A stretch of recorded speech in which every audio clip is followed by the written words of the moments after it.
Okay, so what we are covering today is introductions. I'm going to introduce myself and my colleague Catherine, who will be helping me out. We're going to touch on the key concepts and best practices to keep in mind when selecting and building out an intranet. I'll tell you a little bit about Confluence, which is the platform that we've used for the demonstration intranet, as well as how it can be used for nonprofits. We'll briefly cover some basic terms that I'll be using when providing the tour of the demonstration intranet and then catch up for any questions.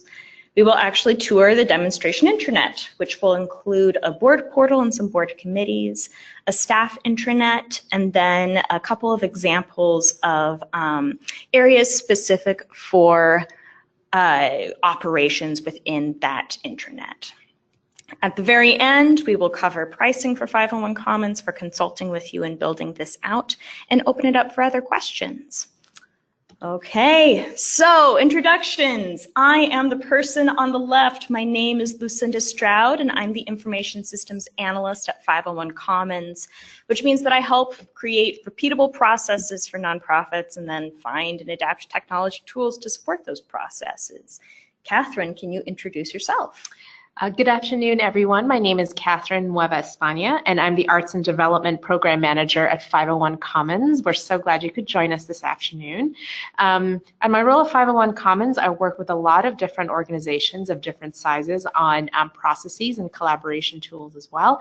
And so my role in this webinar is to support Lucinda in taking you through Confluence and ask some questions which you yourself may be asking about how this all works. Thank you so much for joining us, Catherine. Okay, let's get basic just for a moment and answer the question, what is an intranet? And the sort of more techie definition would be an intranet is a private information network using World Wide Web software, usually restricted to an organization's employees, volunteers, and board members, that's intended for internal communication, coordination, and documentation. Let's talk about what we need in an intranet. And the first priority, what makes an intranet and not just a website, is security. You need it to only be accessed by those staff members, board members, volunteers, and so forth involved with your organization to whom you've given access. Within that, you need internal restrictions by teams and by audience, both for the sake of keeping confidential information secure, but also for keeping that information relevant to the particular user that's logged in based off of their role in the organization. For instance, you don't want a board member to be seeing your staff intranet just because it's not really relevant to what you need them to do. Next is accessibility, especially from multiple locations. Within organizations, more and more staff members are working remotely or from different offices or on the move. So an intranet that has access limited by physical location is not terribly useful. And of course, your board members are usually not going to be on site at your office. So having the intranet be cloud-based and accessed through the World Wide Web means that you can access it from anywhere and through a number of different devices so long as you have an internet connection. Next up is searchability. We need a search function that's powerful enough to let the user find information quickly, instead of needing to kind of browse through a different system of files where you need to know where to start looking before you can even start looking. The next is a really key piece of information that I'll be referencing a few different times throughout this, but it's the idea of one thing in one place once. We want to avoid the same information being put in different locations where if that information ever changes, it has to be updated manually in both places. If you rely on people to remember to do that, eventually it will not happen in one of those places, which means that you'll have information that's contradicting itself or is outdated in one place and not in another. The solution to this is to create reusable content that only needs to be updated in one place to update everywhere else that it's displayed. And you'll see some concrete examples of this. Last is guided creation. An intranet is going to be a living thing that grows and changes as your organization grows and changes. And it will be doing that with the input of those people that you designate within your organization. But we want to make sure that it's growing and changing in the right direction. So we want to use templates to help users create content and grow the intranet with the right design and in the right location consistently and repeatedly. So there are a number of different web-based intranet options, but we'll be focusing on Confluence, which is by the Australian tech company Atlassian. Over 30,000 organizations and corporations use Confluence. Some of them are names that you'll recognize, like Spotify, Twitter, a number of major universities, and NASA, of all things, which may lead you to believe that this is an extremely expensive office, far beyond the reach of nonprofits. However, Atlassian offers community licenses for eligible nonprofits, which essentially means that you can be using the Confluence server software for free. To check out the eligibility criteria as well as the application for that community license, I've included a tiny URL that links you right to it. You can also just search Atlassian community licenses and come up with it. They also offer academic licenses for academic institutions. Before we get into the tour, I'm going to cover some terms that you're going to hear me using just on the kind of core taxonomy of how an intranet is built with Confluence. First, you may hear me use the word site and intranet interchangeably. Basically, a Confluence site is an internal network made up of multiple interconnected spaces. It's password protected and not publicly accessible. A space is a section of the site that has a specific focus and a specific audience and may contain many different web pages within it. So thinking about the example that we'll be seeing, a board portal is one space that's really restricted to board members and those staff members that support board activities, which means that all of the pages and all of the content within that space is going to be dedicated and targeted to that audience. Next, pages, which are essentially web pages, contain specific information. If you have information that is quite voluminous, you can create a number of different pages that are kind of connected to each other or nested under each other to let each page still stay pretty specific for what piece of that you're focusing on. So within that, you can create a parent page and then a child page, which together create a page tree. In this little example that you can see below, we can see that employee info is up at top with some child pages below it, including benefits and enrollment, employee handbook, new employees, and payroll. We can actually see those little carrots next to new employees and payroll means that they have additional child pages below them that have to do more with the information that's on that sort of top parent page. So for example, with payroll, you may have a page that's dedicated just to using the time tracking software and a page that's dedicated just to the payroll schedule. Last thing that you'll hear me say is macros or add-ons, which can be used interchangeably. Basically, it's a small piece of programming within a page that can expand the capabilities of what you can do on that page, including text formatting, layout, content, and so forth. You'll see a number of different examples of this. One of them is a calendar that will be embedded. Another is a table of contents that will update what it displays based off of what text on the page that you're creating you've indicated is a header.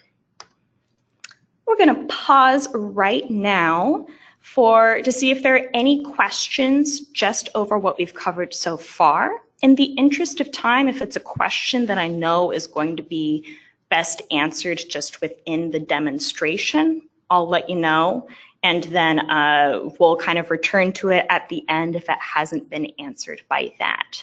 So let's give you guys just a couple of minutes, and Bridget will send me along some of the questions that you guys are sending.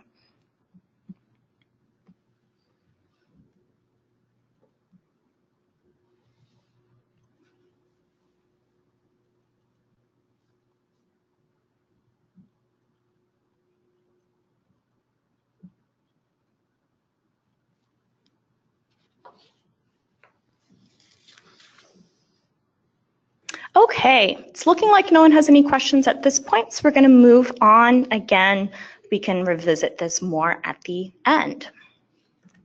Okay, so we are just about to start the tour of the intranet for Otter's Puget Sound.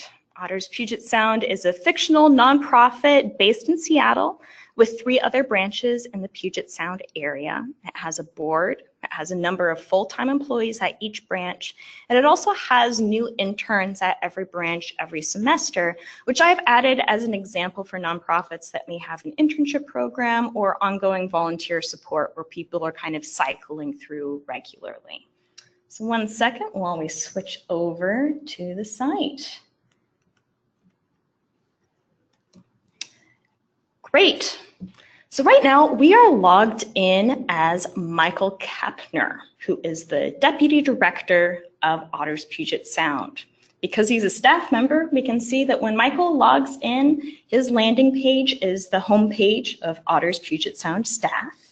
And we'll explore this staff space more in a little bit, but I want to draw your attention first to these tabs up at top. Right now, we are under the Staff tab, which when I click this button, you can see includes the space dedicated to staff. We actually have another space that's dedicated to interns. And then we have an example of a space that might be dedicated just to one of the branches for Otter's Puget Sound. Probably every single branch would have their own space since there would be information and discussion that's really specific to each branch and not needing to be within this all staff space. In the admin tab, we have our human resources space, which we'll explore towards the end. Again, it's an example of how people can be working within teams and have that information organized in a separate space. So this would be for internal human resources. And then we have our board tab, which has the board portal, as well as a separate space for each of the committees that the Otter's Puget Sound board has. Let's head over to the board portal. All right, we can see a couple of things right here on this home page. You can see that we have a blog feed that is dedicated just to Otter's Puget Sound with announcements like a reminder for an upcoming board meeting, getting information about an upcoming Seattle field trip. We can also see that there is an embedded calendar, which this actually ties directly to a calendar feed that's controlled by an Outlook calendar. And over here on the sidebar, we can see some pages and some page trees that I can actually preview right here to get a little bit of a sense of just what is in this site. I want to speak a little bit more briefly about the blog feed, as each space has its own dedicated blog feed, which you can think of as basically a setup way to email everyone who is involved within that particular team. It would be separate from the blog stream that might exist in any other space. So for the board portal, you can think of this as a way of potentially replacing all board emails. Opening up this reminder blog post about the upcoming meeting. Basically, this is information that could be contained in a reminder email to any other board member. We can even use this as a way of linking to other Confluence content that exists, like this page that's dedicated to the board meeting, as well as including contact information by tagging users. You can see if I mouse over Elizabeth Chin, I see her contact information that could be really helpful for a board member. So I had a question for you about that, Lucinda. Does the calendar have to connect with Outlook, or will it work with Google Calendar? Do you know? I believe that it can work with Google Calendar. You can also just use the built-in team calendars function within Confluence if you don't want it controlled by an external source at all. Great. And so my other question is, if we've got how do I know when there's something new on the page that I'm working on? Do I have to go through it every day? Can someone notify me by email that something has changed? How does that work in Confluence? That's a great question. So first, on the homepage itself, you can see that we have this little recent updates section that, because content is always growing and changing, we want people to have some visibility into when that's happening.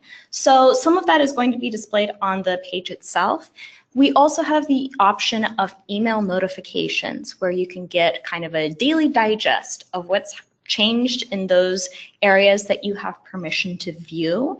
Even more than that, especially in the case of blog posts, is you can actually have the blog post pushed to email for your audience. So for board members, they would be receiving an email with all of this text and with all of these links within it, as well as a link that directs them back saying, view this page on Confluence. So this is a great way of creating these emails that are essentially always archived within Confluence. You don't have to rely on people having to paw through their email to try to find an important piece of information, but still means that people kind of get their nudges through email as they need them, rather than remembering to log in every day. Great, thank you. My next question is actually about meetings, and definitely board meetings. Here at 501 Commons, I think we have monthly board meetings, and we have a lot of meetings to keep track of. So how can we organize Confluence to make sure we all have our meeting notes in hand? Terrific. It's great that you asked that question while we're on this page, because we have a link right to the board meetings for September 2017. So meeting notes is a great example of guided creation. We've actually created a page template for putting together these meeting notes, because there are some elements that we know will be the same all the time in every single board meeting. We have our table of contents here, which lets us skip from one section to another really quickly. We have the time and location for the meeting.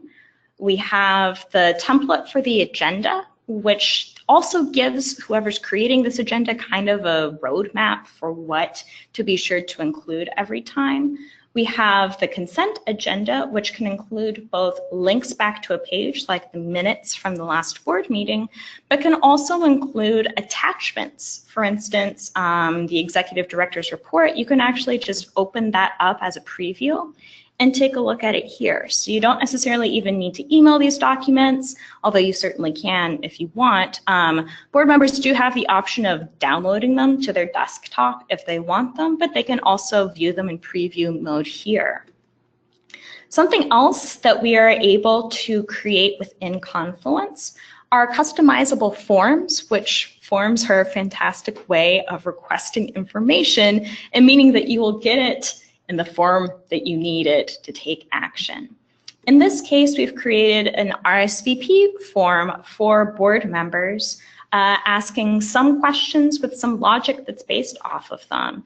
So for example, if this board member is attending the dinner beforehand, you can click yes. If you are joining in person, you can see that more options become available. For instance, if you're attending the entire meeting or not, how you would like your board packet delivered, and because we said that we are joining for dinner, we have an area where you can type in your order or any additional notes.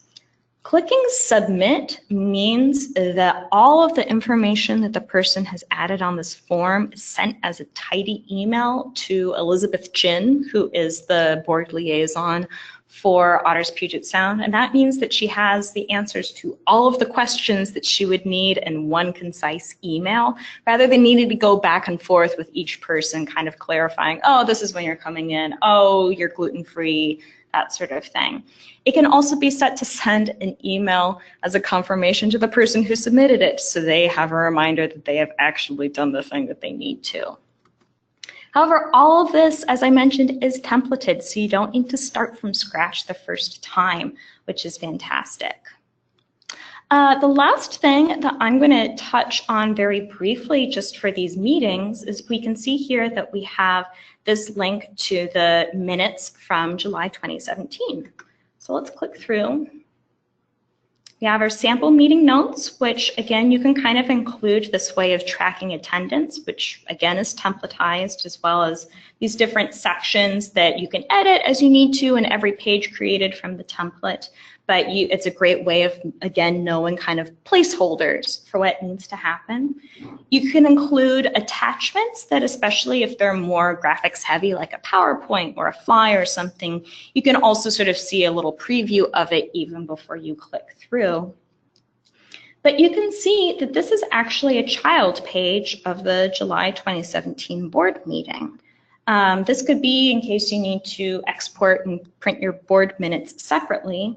But if you, looking at this July 2017 board meeting, want to get a full picture of everything within the meeting, I've actually created it so that minutes page is inserted right here. This is kind of a great example of the one place once idea, where if I needed to make any updates to the minutes page, I would actually go back to that original page and take care of whatever needed to be changed, and it would update here as well without me needing to update it in more than one place. So gone are the days of copy and pasting and then forgetting what you've done with each of them. That's great. So Lucinda, I also have a question about really important board documents, like bylaws and policies that we occasionally reference, but we don't have to like repeat every board meeting minute. Can we store that someplace on Confluence? You sure can. So we have a section here called Handbooks and Forms.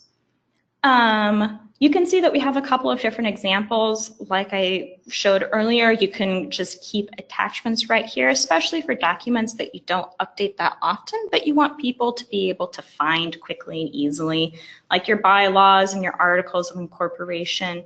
Checking really quickly on the search function, I can also, if I don't want to go entirely to where that's particularly stored, I can just start typing and it'll bring up what that document is. You can also create entire pages of your documents if you want to be able to have their content more searchable and if you want it to interact with other Confluence information. So for example, here's our board operating policies. We have our example of our table of contents and so forth. To give you kind of an example of how having something that you know will frequently need to be searched within it as a page is being a useful thing. Say, as a board member, I know that a closed session is coming up, but I haven't attended one before and I don't quite know what that is. I can actually search for the phrase closed session, and you can see in my search results that I can see exactly on the page, or exactly the page that it's going to be showing up. Since Michael is a staff member, you're also bringing up the text for what's showing up in those spaces that he has access to. If he was just a board member, he would only be seeing results from the board portal. So Lucinda, what about kind of in-between documents? So board rosters and bios, which are updated a little bit more frequently than the bylaws. Great question. So what we've done is we're actually able to tie in all of the roster information directly to the user account that someone would use to log into Confluence. And once I have all of that information in one place, I can kind of create these little live updating rosters wherever I want. So for example, I've been able to add in custom fields for board members, like what their affiliation is, when their board term started, what committees they're on, and so forth. Whenever I see someone's name, if I kind of mouse over, I get a little preview of it. And if I click through, I can actually see their entire profile, including their biography that you can include. But what that means is that if Ariana Gonzalez ever updates her phone number, I really only need to update it right here on her user account for that to then be updated everywhere else I mention her and in any other place where I may display a roster. For example, on any of these committee pages, we have a little roster right here reminding everyone who who the committee members are, and there's Ariana's. So I wouldn't need to worry about remembering to update her information in more than one place. Great. And then I'm glad you actually went through this page, because that was my next question, is that in my experience, typically board members have working groups or committees, and they're constantly working on different projects. Can they collaborate through Confluence if they're working on a new piece of document for the board, for the organization? You sure can. Confluence, if you are working on something that is within a Confluence page, there is the option of collaborative editing. There is also the option of a kind of SharePoint-like feature of checking out a single document rather than emailing it back and forth and losing track of what version is the latest one. Let's actually start there very briefly and show you what that looks like. So we're in the governance committee. This is in a separate space that, especially since the governance committee is responsible for recruiting board members, is kept private from anyone who's not within it, just to protect that confidentiality. An important aspect of growing a board is knowing how new candidates kind of reflect and expand the expertise and demographics of your current board. So we've actually created an Excel spreadsheet that shows all of the current board members and then these board candidates that are coming up. You can see that we have a little matrix about what their background is, what their areas of expertise are, as well as their demographic information. However, what I can do to edit this is, rather than downloading my very own copy and then remembering to upload it and making sure that everyone knows that that's the latest one, I can open it directly from Confluence within Excel. I can get rid of this text that I had added in earlier as an example.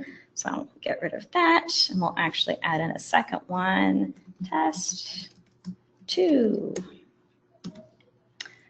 Once I click save, so I did my Control S here, I get a little notification of, oh, it's uploaded to draft version to Confluence. Can close out and save attachment. I'll get a little confirmation saying you've created a new revision, and you can see this here. Again, this is a great way of avoiding emailing something back and forth between multiple people, all of whom need to be working on it, and losing track of what is the latest version. There would be only one version, and it lives right here. Related to that, Lucinda, I've just thought of another thing, which is when we're recruiting for board members, typically we bring in different board members on the governance committee to do this. Is there a way we can kind of coordinate our workflow for recruitment on Confluence? You sure can. So the best way of having a process be documented is to combine your need to see what the current state of affairs is, as well as having a roadmap for what happens next. So what we've done is we've actually used this macro called Comala Canvas, which allows you to kind of create these different containers that you can organize into columns. You can title them whatever you want. You can include a little informational text. And we've used this as a way of showing what is the pipeline that new trustee recruits go through. You can see, kind of have instructional information about who does what and what happens next, and this even extends down into when that person joins the board, what needs to happen. We can see that we have a couple of candidates here. We have Bill Nye and we have Ava Lawrence. So I can see exactly where Ava is within the process. She's had her meeting the meeting has been scheduled with the CEO, and as soon as it takes place, the CEO will then be responsible for moving her either to on hold if it's not a good fit, or bringing her to this section here that notifies Elizabeth Chin, our liaison, to send her an application. I'll actually drag and drop it right here. You can see that a notification question comes up, where this means that everyone who kind of has a stake in seeing how this process is going, either for general information or because they have to take action on it, can then get a little notification for it. This has changed. You should check it out and make sure you know what's going on. Within that, then, if I mouse over Ava, you can see that I can have some basic information about her, what's going on, what her contact information is. This is actually another template of a page that we've created for any board candidates, which include kind of a space for including all of their demographics and contact info, a notes section for how we know her, a place to drag and drop any attachments that may be relevant, and then you can actually have a comment thread for including interview notes or anything like that that has to do with Ava's candidacy for the board. Great. Thank you. Lucinda, we have a question from one of our attendees really quickly. Going back to your previous page about collaborating on a document, the question is GoEdit a separate application that the individual board member will need to download? That is correct. It is a free application that is also covered within that community license. It's a very small thing that does get installed on your computer and basically acts as that bridge between Confluence and then whatever Office products you have on your computer. And I will also say that the ability to edit attachments like this through GoEdit, that's something that can be granted basically off of if people have view-only versus editing permissions within that page. I have included some documentation right here for exactly how you install GoEdit, how you open up documents with it, how you save them, and so forth. This is another great example of one place once for it. Since this little excerpted information lives in the Otters Puget Sound staff space, since staff members also need to be able to know how to use this tool.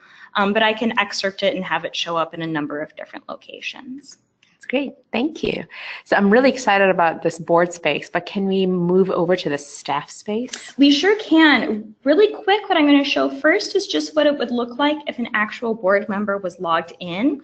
Right now we're logged in as Ariana. You can see that she only has one tab up here for board, and she can only, oh, I don't know why it says that. Normally it would only display the board portal and then the governance committee, since those are the only spaces that she has access to. So again, just an example of, depending on who you are and what permissions you have, you see different things. So let's go to the staff space. Great. So there are a few things that are similar between the staff homepage and what we've seen on the board homepage. We have our own blog feed for staff, which includes all staff announcements like info about open enrollments, team meeting notes, birthdays. You can, again, consider this as another option for all staff emails. You can also see that we have our recent space activity feed, and if we wanted to include a calendar, we certainly could. What I'm going to do really quick first is just show, walk you guys through a little bit for what we have built out here and kind of the hierarchy that we have. We're not going to do everything within it, but just to give you a sample of what is here. So one second while I zoom in a little bit. We have a section that touches briefly on the main contact information roster for each branch of Otters Puget Sound. We have a section dedicated to business processes that would be common for all staff members within Otters Puget Sound, no matter what specific team or what branch they were on. So for example, a style guide for written communication. Employee info is primarily HR information that, again, all staff need access to, like benefits and enrollment, your handbook, expense reimbursements. We have an entire section dedicated to new employees and onboarding, and then information about payroll. General information can include staff directory, supplies, and an archive of all team meetings. And then resources and tech is information like how we access the printer, and documentation about Confluence. You can actually see here that we have this same article about how to edit documents with GoEdit that we saw show up in the board space as well. So Lucinda, one of the things that I really liked about when I started working here at 501 Commons was the use of Confluence for my onboarding. I felt like I had a good checklist of things that I needed to know as a new employee. Can you show us some of those cool features for onboarding new employees? I sure can. So let's go to this new employees section and let's check out our onboarding checklists. So you're right, Catherine, that onboarding new employees smoothly is really important for a good first impression for that employee. And it is an extremely detail-heavy process that a lot of different staff members are involved in, which means that sometimes steps get skipped, or if it's not something that you're responsible for, you're not aware that it doesn't happen until a problem happens. So we've actually created a page template for an onboarding checklist. Let's open up a brand new page created from this template so you can kind of see what's going on.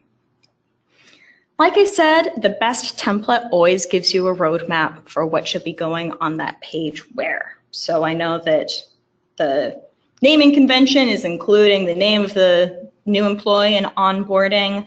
We have a table with some kind of informational text about what to include in every space. And then we have this checklist that includes key information, tasks for the new employee, tasks for the HR generalist, tasks for the IT manager, tasks for the supervisor, which then if the supervisor needed to continue adding any customized things specific for that position, they could just edit this and add them in for custom task. You can see that we have nice little check boxes here that people can click as they complete them. And we also have a number of different links here that are detailed within each task. So for example, for this new employee, they have the task of recording their voicemail greeting and their name for the phone tree. This tells me that there's actually a document on Confluence that tells them exactly how to do that. Looking over at the HR generalist, we can have both internal and external links here.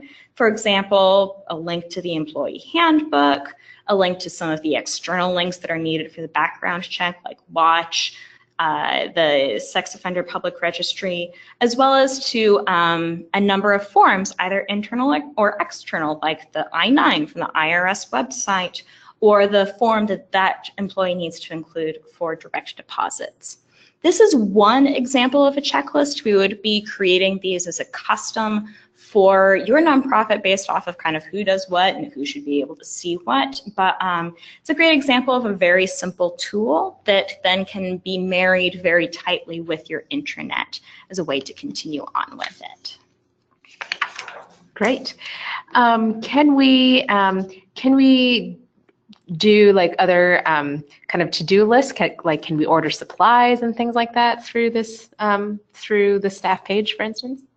We sure can. So this is every administrative coordinator's dream, is a consolidated list of all supplies that are had and where they should go. This is a great thing to point people to for if they keep asking you, where are the paper clips? They could actually look on Confluence. They could find where paper clips is, which is right here. I'm told that's on shelf number 3. If I go up, I can see, oh, this is shelf number 3, and I can see that there are little labels here that will guide me in the right direction. So first, you can kind of create the habit of having this just very basic table that details where things are, just so people can help find them. And if you have a new person coming in who's taking care of supplies, they actually have a reference document for where to put them. You asked about requesting new supplies, and so we're going to visit our friend form again. This is essentially the same macro as what we used for the board RSVP. It's just where people can put in what supplies they need, if there's any additional information about it. And then based off of their selection for which branch they're located at, this little request email would be sent to whoever manages supply order at each different branch. So again, a great use of forms and making sure that people are giving you the information that is actually useful to you and the way that it's useful. Great, thank you. Switching topics a little bit, Lucinda, what if your organization has another team that is neither board nor staff, like interns or contract staff or temporary program staff? Can we create a page for them? We sure can. So we would create a separate space for them. For the example of, say, the interns, while they would need to get some of the same information as staff, so they'd still have access to it. And you can see that within this intern space, they still have kind of access to the folder hierarchy that exists for Puget Sound Home. They have their own information. They have their own checklist templates and that sort of thing. And you can even have your own blog feed. You can see that there are some of the same things showing up for Otter's Puget Sound staff, but there's also specific posts like information about the upcoming picnic for interns and so forth. So you can consider each of these spaces as a discrete place to put in the documentation or points of collaboration for a completely different audience and give them access to other spaces or not, based off of what you need them to know. Just so you know, you can set permissions on the page level, not only the space level. That's something we tend to do kind of conservatively just because simpler is easier to maintain than a very complex permission system. But it is possible, for instance, in the example of onboarding checklists, to make it visible only to the new employee and the people that are directly responsible for that employee's onboarding. Right. And earlier, Lucinda, we talked about process collaboration with different committees in the board. Can you show us an example of how that might work, let's say, for staff or intern? Yeah, so we will actually go into how that can work for some of the internal nonprofit operations that are always happening. In the case of Otter's Puget Sound, that is human resources for recruiting new employees, as well as recruiting new interns every single semester for every different branch. We'll touch on this pretty lightly, but in the case of employee recruitment, we're going to see a page that will look somewhat familiar. We've actually used, again, this macro of Comala Canvas for, again, outlining what the steps are for an interviewing process, as well as the example of a page dedicated to a candidate that you can move from place to place to indicate the exact state of affairs for what's going on. And of course, you can then compile any interview notes and so forth within that candidate's page. So that's one example of how you can kind of be tracking onboarding in this way. Another example is for interns, where you may have a number of different people who need to be kind of fighting for the same intern based off of which branch they're interested in working at. We can actually create reportable information from all of these individual pages that are dedicated to the intern that can then be kind of spat out onto this top page to offer people a bird's eye view of what's going on. So we can see all of the interns that have expressed interest in working at the North Sound branch versus the Seattle branch, some of the key information about where they are in the process and where they're coming from. And again, if I click through to that intern's individual page, we have another template that we can use for their contact info, cover letter and resume, and then all of these fields that we can fill in that are then reportable from elsewhere. So as you can see, there are a number of different ways that this tool can be used to support your processes based off of how those processes exist and kind of who needs to see what. We also offer support and consulting in helping you kind of clarify and refine those processes, since we can't really build the tool until we know what we are building it for. Our priority is always making the technology support the process instead of distorting the process to fit the particular technology platform. All right, so this is kind of what we have primarily built out within this demonstration intranet. There is more. If you are interested in exploring on your own, like I said, you can contact me directly for credentials. Really briefly, we're going to talk about money. For any project that we are using in building this intranet, there are always two main stages. There's the implementation, which is kind of the initial build out. And then there's the ongoing care and feeding of it, which we support you with. For implementation, if you're a member of 501 Commons, that's at $140 an hour.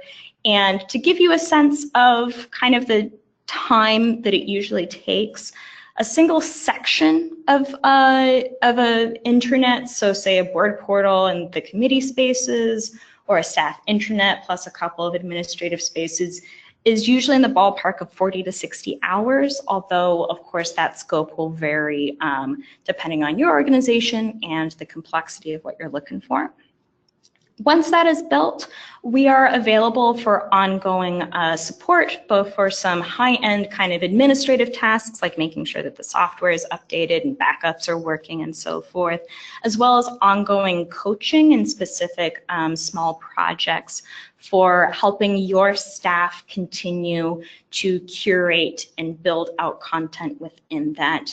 That's at $90 an hour with a recommended 2-hour minimum per month. We can always do more for you beyond that, but we found that it's good for you to be able to budget those 2 hours per month for this work. All right, so let's open it up for other questions. First, Catherine, did you have anything else that you wanted to check in on?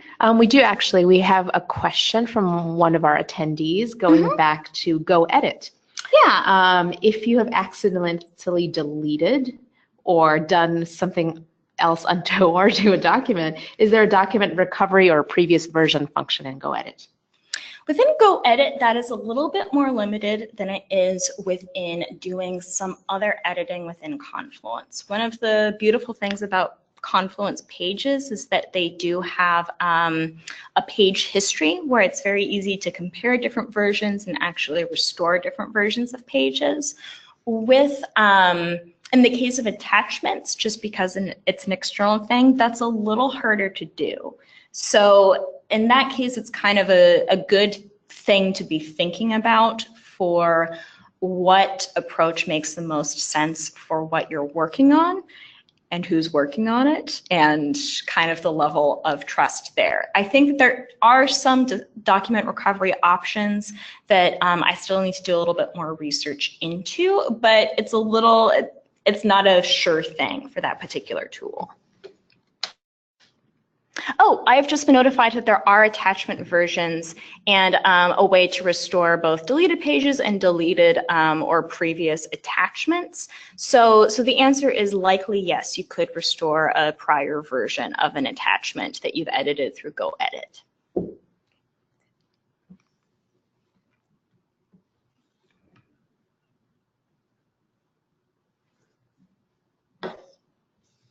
Great, so it looks like that is it for questions. If you have further interest or you're interested again in getting credentials for exploring the intranet on your own, my email address is out here. You'll be receiving a link to the recording of this webinar shortly after it's completed, as well as a link to a short survey just asking for your feedback and your insights on if this training was helpful to you. We're excited to be able to work with you on this. Thank you so much. Thank you.